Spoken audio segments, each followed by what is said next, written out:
Revista Espírita. Jornal de Estudos Psicológicos. Ano e janeiro de 1858 no 1. Os médiuns julgados. Os adversários da doutrina espírita apegaram-se com desvelo a um artigo publicado pelo Scientific American de 11 de julho último, sob o título de Os Médiuns Julgados. Vários jornais franceses o reproduziram como um argumento irretorquível. Nós mesmos o reproduzimos, fazendo-o seguir de algumas observações que lhe mostrarão o valor. Há algum tempo, por intermédio do Boston Courier, uma oferta de $500, 2.500 francos, havia sido feita a toda pessoa que, em presença e em satisfação de um certo número de professores da Universidade de Cambridge, reproduzisse alguns desses fenômenos misteriosos que os espiritualistas dizem frequentemente ser produzidos por meio de agentes chamados médiuns. O desafio foi aceito pelo Dr. Gardner e por diversas pessoas que se vangloriavam de estar em comunicação com os espíritos. Os concorrentes reuniram-se nos edifícios Albion, em Boston, na última semana de junho, dispostos a provar o seu poder sobrenatural. Entre eles notavam-se as senhoritas Fox, que se tornaram tão célebres pela sua superioridade nesse gênero. A comissão, encarregada de examinar as pretensões dos aspirantes ao prêmio, compunha-se dos professores Pierce, Agassiz, Gould e Oxford, de Cambridge, todos eles sábios muito distintos. Os ensaios espiritualistas duraram vários dias. Jamais tinham os médiuns encontrado mais bela ocasião de pôr em evidência seu talento ou sua inspiração. Mas, como os profetas de Baal, ao tempo de Elias, em vão invocaram suas divindades, como prova a passagem seguinte do relatório da comissão. Considerando que o Dr. Gardner não conseguiu apresentar um agente ou médium que revelasse a palavra confiada aos espíritos em um quarto vizinho, que lesse a palavra inglesa escrita no interior de um livro ou sobre uma folha de papel dobrada, que respondesse a uma questão que só as inteligências superiores são capazes de o fazer, que fizesse ressoar um piano sem o tocar, ou mover-se uma mesa de um só pé sem o auxílio das mãos, que se revelasse impotente para dar à dita comissão o testemunho de um fenômeno que, mesmo com a interpretação mais flexível e a maior boa vontade, pudesse ser considerado como equivalente das provas propostas, de um fenômeno para cuja produção fosse exigida a intervenção de um espírito, supondo ou, ao menos, implicando essa intervenção, de um fenômeno até então desconhecido pela ciência, ou cuja causa não fosse prontamente identificável pela comissão. Bastante clara para ela, declara a dita comissão, que o Dr. Gardner não tem qualquer direito para exigir, do Courier de Boston, o pagamento da soma proposta de 2.500 francos. A experiência feita nos Estados Unidos a propósito dos médiuns lembra uma outra, realizada 10 anos atrás, na França, pró ou contra os sonâmbulos lúcidos, isto é, magnetizados. A Academia de Ciências recebeu a missão de conceder um prêmio de 2.500 francos ao suja magnético que lesse com os olhos vendados. Todos os sonâmbulos fizeram de bom grado essa experiência, nos salões ou nos teatros de feira. Liam em livros fechados e decifravam toda uma carta, sentados sobre ela ou colocando-a bem dobrada e fechada sobre o ventre. Porém, diante da academia, não foram capazes de ler absolutamente nada e o prêmio não foi ganho por ninguém. Essa experiência prova, uma vez mais, da parte de nossos adversários, a absoluta ignorância dos princípios sobre os quais repousam os fenômenos das manifestações espíritas.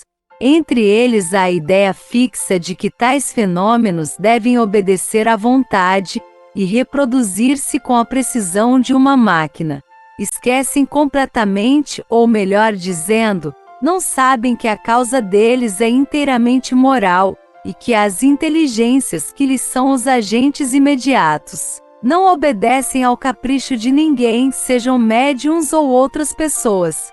Os espíritos agem quando e na presença de quem lhes agrada, frequentemente quando menos se espera é que as manifestações ocorrem com mais vigor, e quando as solicitamos elas não se verificam.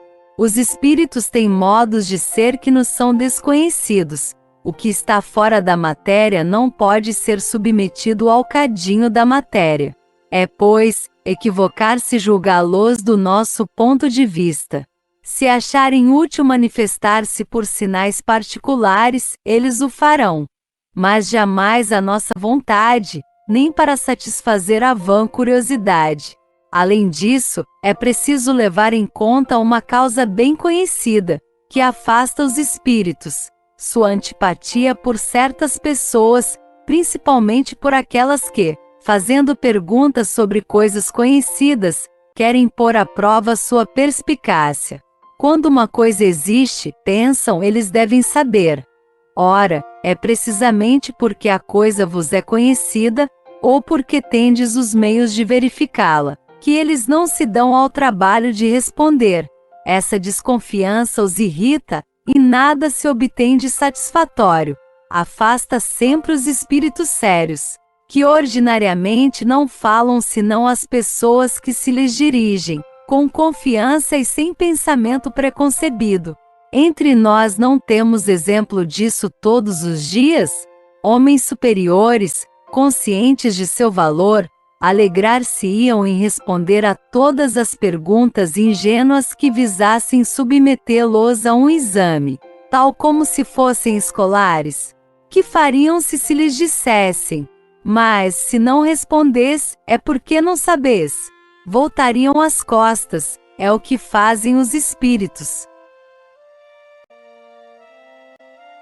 Se é assim, direis, de qual meio dispomos para nos convencer? No próprio interesse da doutrina dos espíritos, não é desejável fazer prosélitos? Responderemos que é ter bastante orgulho quem se julga indispensável ao sucesso de uma causa. Ora, os espíritos não gostam dos orgulhosos. Convencem quem eles querem. Quanto aos que creem em sua importância pessoal, demonstram o pouco caso que disso fazem, não lhes dando ouvidos.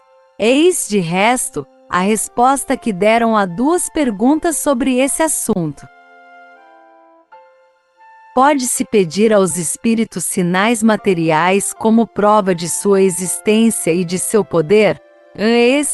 Pode-se, sem dúvida, provocar certas manifestações, mas nem todos estão aptos a isso, e frequentemente não obtendes o que pedis.